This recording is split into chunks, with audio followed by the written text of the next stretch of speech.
Model town की जो JIT है इसमें तलब किया गया शहबाज शरीफ साहब को, हमजा शहबाज, राना सनाउल्लाह, परवेज़ रशीद साहब, चौधरी निसार, आबिद शेर अली को कोई भी पेश नहीं हुआ। गुज़िश्ता हुकूमत में जो JIT थी उसके सामने शहबाज शरीफ साहब भी पेश हुए, राना सनाउल्लाह साहब भी पेश हुए। क्या वजह है, क्यों नहीं पेश हो रहे? गैर कानूनी कह दिया राना सनाउल्लाह साहब ने इसे, क्यों, क्या फ़र्क है?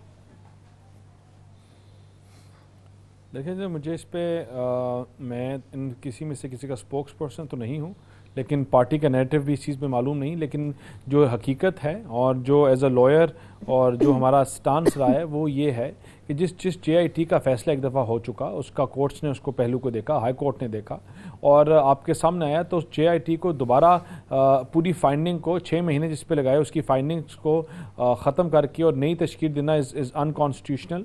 और आई थिंक इन तमाम लोगों के अपने ग्रीवेंसेस हैं, अगर उनको सेटल किया जाए तो उसके बाद लाजमी पेश होंगे।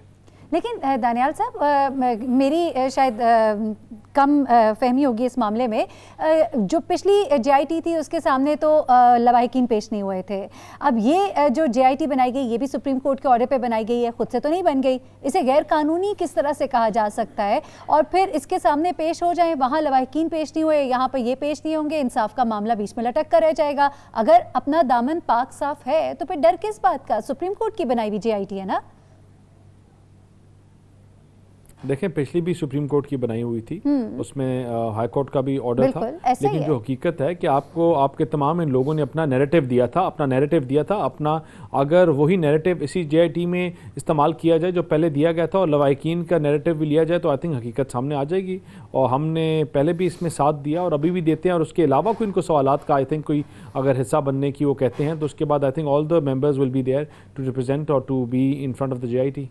ठीक है कि देखिए, हमने मॉडल टाउन में हमने पहले भी पूरा ताउन किया और इंशाल्लाह आगे भी करेंगे। हमने इसके जितनी भी प्रोसीडिंग्स हुई उसमें हिस्सादार बने, उसमें अपनी पूरी शिरकत की, इवन दो हमारा कोई लेन देन नहीं था, लेकिन फिर भी गवर्नमेंट के जो लोग थे और आगे भी इंशाल्लाह हम JIT के सामने आने वाले टाइम पे जो भी स्ट्रेटजी होगी, लेकिन इंशाल्लाह पेश होंगे और आगे चीज़ों को बेहतर तरीके की तरफ लेके जाएंगे। ठीक है। अच्छा दानियाल चौधरी साहब, आज जो मियां नवाज शरीफ साहब का जो केस था और जो रिहाई के हवाले से, उनकी ज़मानत रिहाई और उनकी मेंटल हेल्थ के हवाले से, इस पर ज़रा सी हम आप क्या जानना चाह रहे हैं? वक्त मुख्तसर रह गया, अगर मुख्तसरन बता सके जो नेक्स्ट ऑप्शंस उनके पास इस वक्त अवेलेबल है, आपकी पार्टी के अंदर क्या डिसीजन है, अब क्या अवेल किया जाएगा? क्योंकि जो लीगल मेरिट्स है वो भी डिस्कस होने रहते हैं। What next will be done? Legal merits के ऊपर अब इसको आगे लेकर आएंगे, क्या कुछ करेगी आप पाकिस्तान मुस्लिम लीग नून?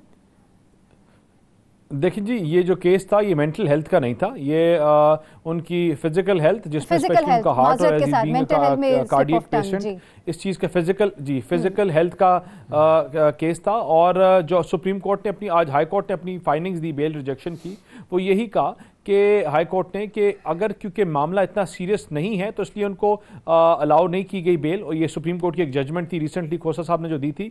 लेकिन बड़ा अनफॉर्चुनेट है कि अगर आप तमाम बोर्ड की, मेडिकल बोर्ड की रिकमेंडेशन पढ़ें तो उन लोगों ने बड़ा कैटेगोरिकली, बड़ा क्लियरली कहा कि मियाँ साहब की हेल्थ ठीक नहीं है, एज की वजह से भी, और उनका हार्ट भी is not in the best functional position, तो उनको बिल्कुल अलाउ करने देना चाहिए और जाना चाहिए। और इसीलिए मियाँ नवाज शरीफ आज वापस कोर्ट लथपथ चले गए हैं, क्योंकि अगर डॉक्टर से बेहतर जजेस को पता है तो फिर उन्होंने इस चीज़ को रिस्पेक्ट किया।